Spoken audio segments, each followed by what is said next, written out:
iba kasing nag re-repair ng mga ganito. So dito pa lang sa dikit pa lang minsan madi-disappoint ka na kasi kalat-kalat minsan yung ginagawa nila.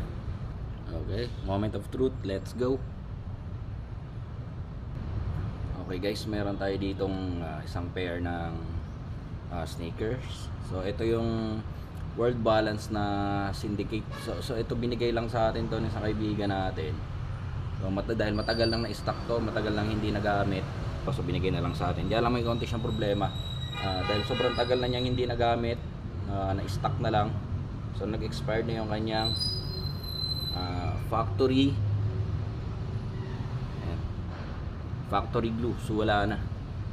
So nung nilabhan ko siya, so umangat yung likuran. So tinanggal ko na lang lahat. So same dito sa isa. So tinanggal ko na lang, so nilinis ko na. So pero napakaganda pa